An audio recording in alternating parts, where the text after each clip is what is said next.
Era início de março de 1978 quando Adelino Ferreira parou sua caminhonete Ford F-100 em frente à concessionária de tratores na entrada de Passo Fundo. Pela janela da cabine, ele conseguia ver 4 John Deere novos, ainda com aquela tinta verde brilhante que parecia prometer prosperidade. Seus vizinhos já tinham passado por ali. 3 deles já haviam assinado contratos. Financiamento facilitado, entrada mínima, prestações que caberiam no orçamento desde que a safra viesse boa. Todo mundo estava fazendo isso. Era a coisa certa a fazer. Era modernização. Era progresso. Era o que se esperava de um agricultor sério naquele momento. Adelino ficou ali, motor desligado, olhando os tratores. Depois ligou o motor novamente e voltou para casa. Não entrou na concessionária. Não pediu uma proposta. Simplesmente foi embora. 7 anos depois, em 1985, Adelino Ferreira assinou a escritura definitiva de 120 hectares de terra boa, terra roxa, na região de Cruz Alta. Pagou à vista. Com dinheiro economizado, safra após safra. A propriedade era dele, sem dívida, sem banco, sem ninguém olhando por cima do ombro. E ele ainda tinha seu Valmet vermelho, o mesmo que comprara usado em 76, ainda funcionando, ainda arando, ainda plantando. Enquanto isso, dos 4 vizinhos que compraram os John Deere verdes naquela primavera de 78, 3 já não estavam mais na atividade. Um tinha vendido a terra para pagar dívidas. Outro havia perdido tudo em leilão judicial.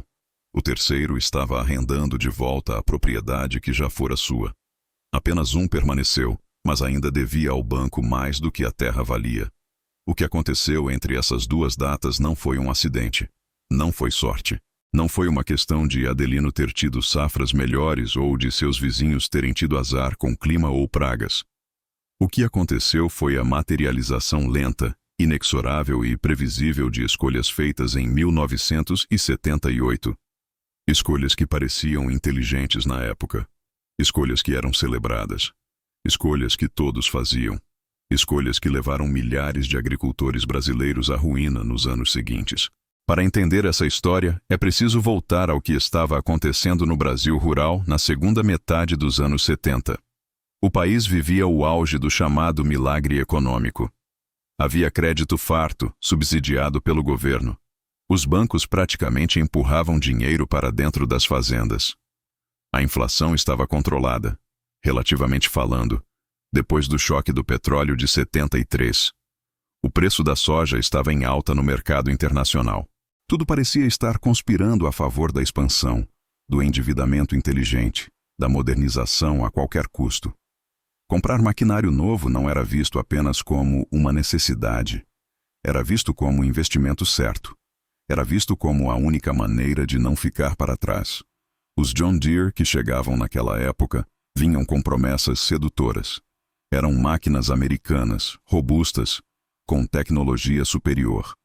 Representavam status.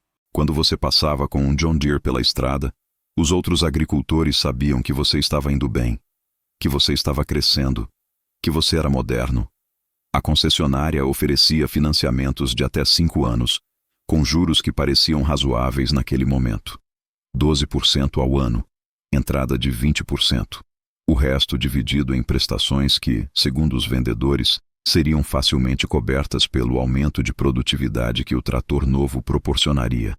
Era matemática simples. Era lógica. Era o que qualquer pessoa racional faria. Adelino não era contra progresso. Não era contra máquinas novas. Não era um ludita que acreditava que deveria plantar com boi para sempre. Ele simplesmente tinha uma regra que aprendera com o pai, que por sua vez aprendera com o avô. A regra era: nunca compre nada que você não possa pagar à vista, a menos que seja absolutamente inevitável. E comprar um trator novo não era inevitável. Ele tinha o Valmet. Havia comprado aquele trator usado 2 anos antes, pagando à vista, de um vizinho que estava se aposentando. O Valmet não era bonito. Não era o mais moderno. Não tinha cabine com ar-condicionado. Não impressionava ninguém. Mas funcionava. E era dele. Completamente dele. Os vizinhos de Adelino achavam que ele estava sendo excessivamente cauteloso. Alguns diziam que ele tinha medo de crescer. Outros sugeriam que ele não entendia as novas dinâmicas do agronegócio. Um deles, Osvaldo, que havia comprado um John Deere de 120 cavalos, disse abertamente que Adelino estava condenando a família ao atraso. Osvaldo tinha acabado de plantar 150 hectares de soja, o dobro do que plantara no ano anterior. Com o John Deere novo, ele conseguia preparar o solo em metade do tempo, conseguia plantar mais rápido, conseguia colher mais rápido, estava aumentando a área de cultivo, estava contratando mais 2 funcionários temporários. Osvaldo estava, em todas as aparências visíveis, vencendo. Adelino plantava seus 60 hectares. Devagar. Com o Valmete velho. Sozinho. Com a ajuda ocasional de um filho. Não tinha pressa de expandir. Não tinha interesse em impressionar ninguém. Tinha interesse em dormir bem à noite. Em não dever dinheiro. Em saber que se uma safra viesse ruim, ele sobreviveria. Que se os preços caíssem, ele se ajustaria. Que se algo inesperado acontecesse, ele teria margem para reagir. Essa margem era invisível. Não deixava marca na paisagem. Não gerava comentários admirados na cooperativa. Mas existia, e ela seria testada muito em breve. O primeiro sinal de que algo estava mudando veio em 1979. A inflação, que havia sido relativamente contida nos anos anteriores, começou a acelerar. O governo, tentando conter o aquecimento da economia, começou a apertar o crédito. As taxas de juros começaram a subir. Aqueles 12% ao ano dos contratos de financiamento começaram a parecer menos confortáveis. Mas ainda era administrável. A safra de 79 foi boa. Os preços se mantiveram. Osvaldo e os outros conseguiram pagar as prestações sem grande dificuldade. Adelino continuou com seu Valmet, plantando seus 60 hectares, guardando dinheiro mês após mês. Em 1980, a situação começou a deteriorar mais rapidamente. A inflação ultrapassou 50% ao ano. O governo implementou políticas de contenção cada vez mais duras. O crédito rural, que havia sido farto e barato, começou a secar. As taxas de juros para novos financiamentos dobraram. Os agricultores que já tinham dívidas começaram a sentir o aperto. As prestações, que eram fixas em cruzeiros, começaram a pesar mais na medida em que a moeda perdia valor e os bancos aplicavam correções contratuais. Osvaldo ainda estava pagando suas prestações, mas já não sobrava quase nada no fim do mês. Ele não conseguiu ampliar a área de plantio como planejara. Na verdade, teve que reduzir um pouco porque não conseguiu financiamento para os insumos de toda a área que pretendia plantar. Adelino, naquele mesmo ano de 1980, comprou 20 hectares adicionais de um vizinho que estava se desfazendo de parte da propriedade.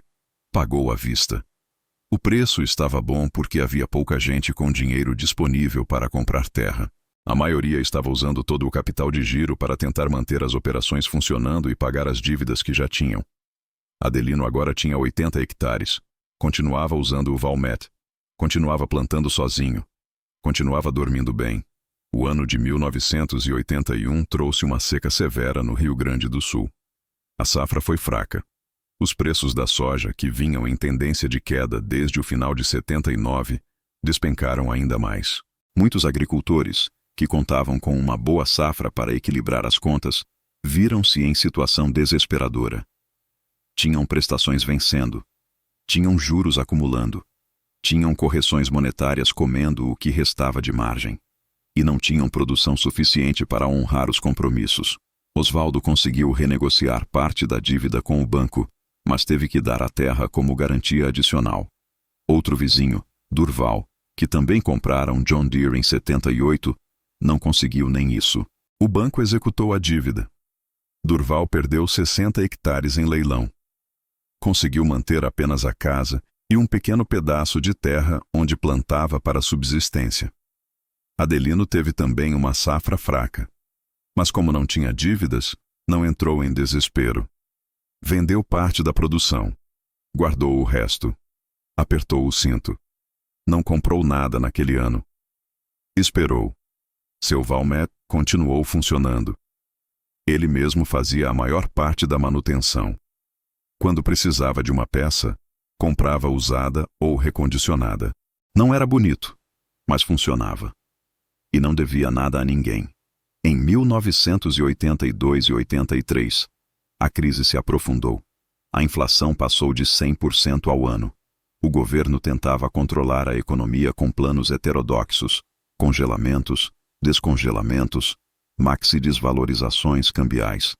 Para quem tinha dívida atrelada à correção monetária, era um pesadelo. As prestações que pareciam razoáveis em 78 agora consumiam toda a receita da safra. Muitos agricultores começaram a plantar apenas para pagar o banco. Não sobrava nada para a família. Não sobrava nada para investir. Não sobrava nada para viver. Era apenas trabalhar, colher e entregar tudo para o credor. Osvaldo resistiu até 1983. Naquele ano, ele não conseguiu mais. A dívida havia crescido tanto que mesmo vendendo toda a safra não seria suficiente para quitar o atrasado. O banco ofereceu um acordo. Osvaldo poderia continuar na terra, mas como arrendatário. A propriedade seria transferida para o banco e depois vendida.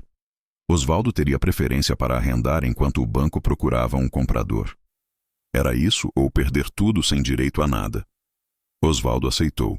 De dono, passou a inquilino na própria terra. Continuou trabalhando, mas agora pagando aluguel por algo que já fora seu. O John Deere verde, que um dia representara progresso e prosperidade, foi levado embora pelo banco e vendido em leilão por uma fração do que Osvaldo ainda devia. Adelino, enquanto isso, continuava sua rotina. Plantava, colhia, guardava dinheiro. Mês após mês, ano após ano, mesmo nos anos difíceis, ele conseguia guardar alguma coisa. Não eram grandes quantias, mas eram constantes. Em 1984, ele fez uma manutenção mais pesada no Valmet. Trocou o motor. Reformou a transmissão. Custou dinheiro, mas ele pagou à vista. O trator ficou praticamente novo. Poderia funcionar por mais 10 anos sem problemas. No início de 1985, apareceu uma oportunidade.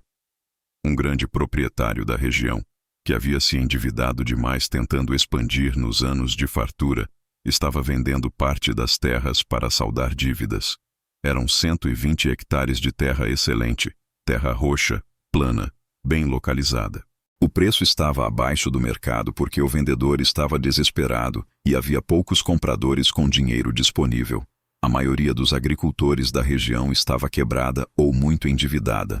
Os que tinham algum capital estavam com medo de investir em um momento de tanta instabilidade econômica.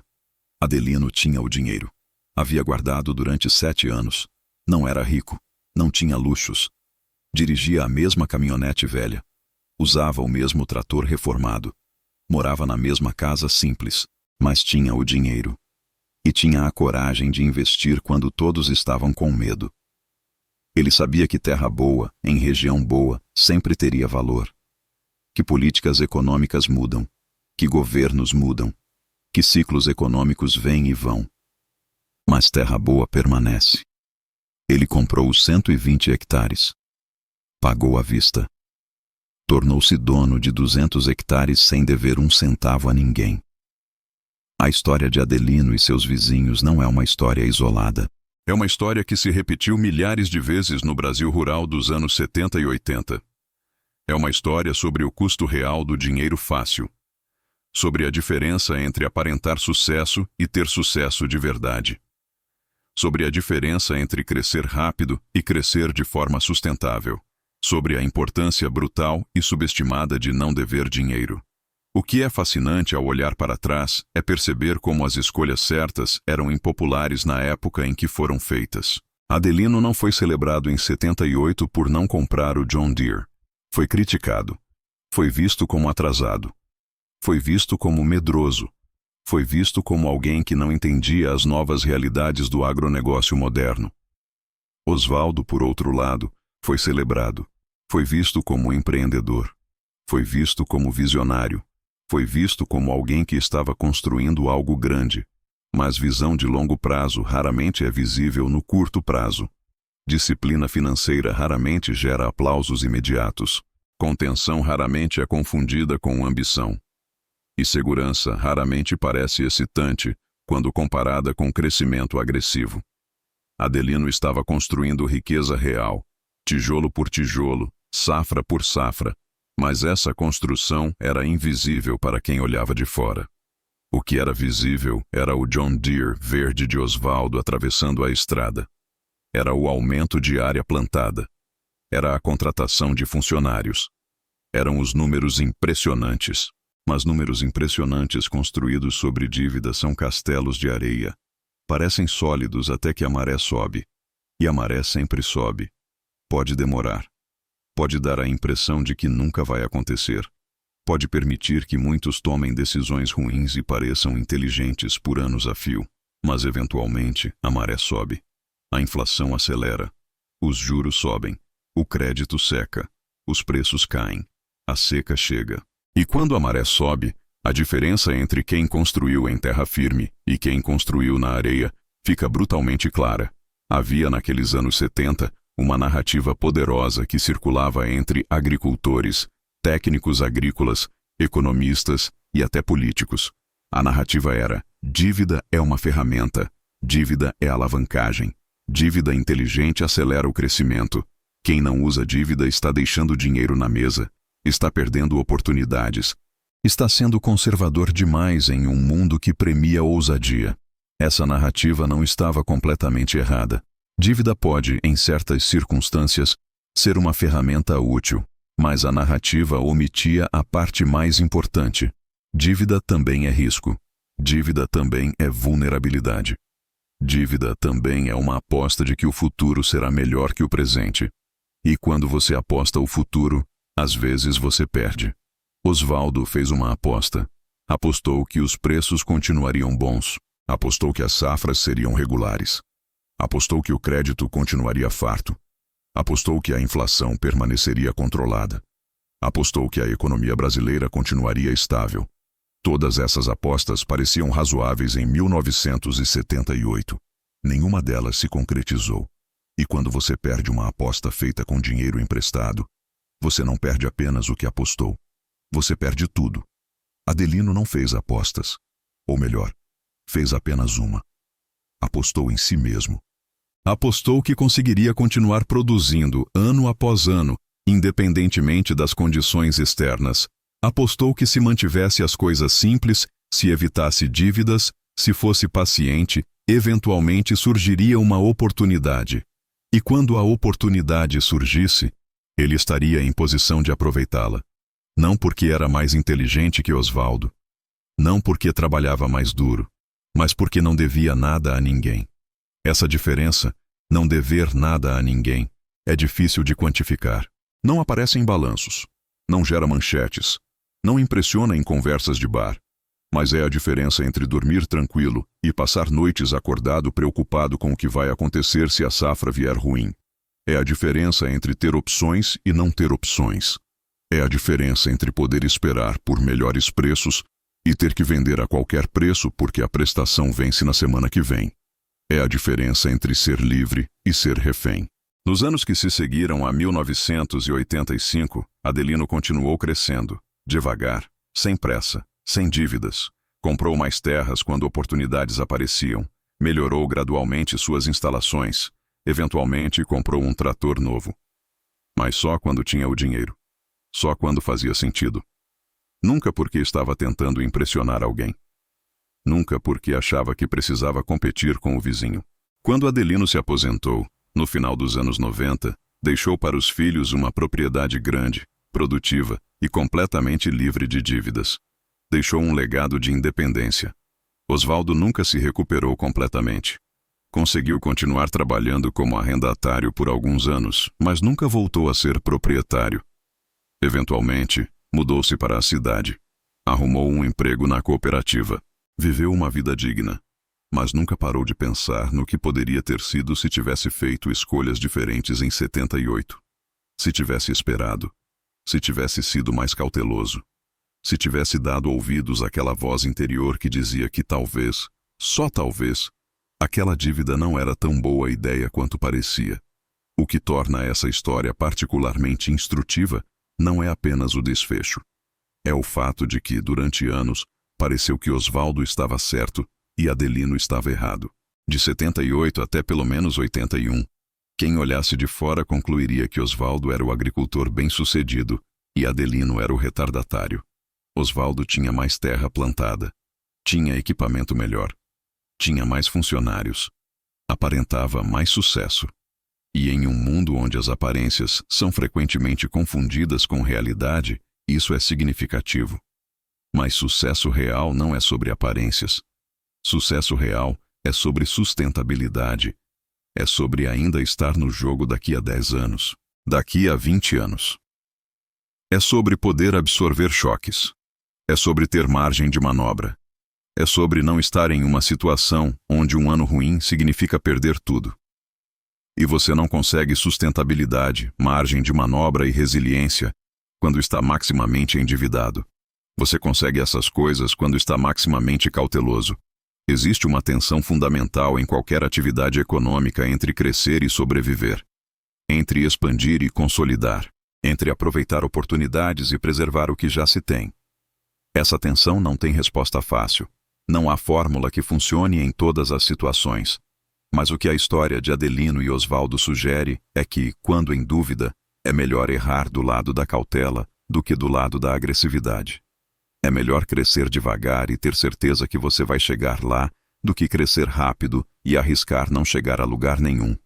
Essa lição ressoa muito além da agricultura dos anos 70. Ressoa em qualquer contexto onde há a tentação de usar dinheiro emprestado para acelerar resultados.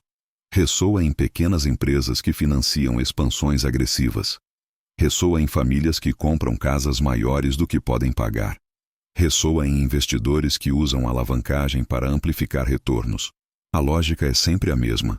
Pegar dinheiro emprestado agora para colher benefícios maiores no futuro. E a armadilha é sempre a mesma. A suposição de que o futuro será melhor que o presente. Às vezes o futuro é melhor. Às vezes a aposta dá certo. Às vezes as pessoas que se endividam conseguem pagar a dívida e ficam em melhor situação do que estariam se não tivessem tomado o risco. Mas às vezes não. Às vezes o futuro é pior. Às vezes a aposta dá errado. E nesses casos, as pessoas que se endividaram ficam em situação muito pior do que estariam se tivessem sido mais conservadoras. A questão não é se endividamento pode funcionar. É se você está disposto a arriscar tudo em uma aposta sobre o futuro. Adelino não estava disposto a arriscar tudo. Não porque fosse medroso. Não porque não acreditasse em si mesmo. Mas porque entendia que há coisas mais importantes do que crescer rápido. Há coisas mais importantes do que ter o equipamento mais novo. Há coisas mais importantes do que impressionar os vizinhos. Coisas como dormir tranquilo, como ter controle sobre o próprio destino, como não estar à mercê de bancos e credores, como poder fazer escolhas baseadas no que é melhor para você e sua família, não no que é exigido pelos seus compromissos financeiros. Essa independência tem um preço. O preço é crescer mais devagar. É ter menos coisas. É não participar da corrida pela expansão que todos ao redor parecem estar correndo. É ser visto, pelo menos temporariamente, como alguém que está ficando para trás. É suportar comentários. É suportar dúvidas. É suportar a sensação de que talvez, só talvez, você esteja perdendo o barco. Mas o que a história mostra, repetidamente, é que muitas vezes o barco que parece que você está perdendo é na verdade o Titanic. E não estar nele quando ele afunda é a melhor coisa que poderia ter acontecido. Hoje, décadas depois desses eventos, o Brasil rural é muito diferente. A economia é diferente. As políticas são diferentes. A tecnologia é diferente. Mas a tensão fundamental entre crescimento e prudência permanece. Ainda há vendedores oferecendo financiamentos fáceis. Ainda há pressão social para expandir. Ainda há a narrativa de que dívida inteligente é uma ferramenta de crescimento. E ainda há, em algum lugar, alguém como Adelino, recusando a oferta fácil, preferindo crescer devagar, preferindo dormir tranquilo. A pergunta que fica não é se Adelino fez a escolha certa.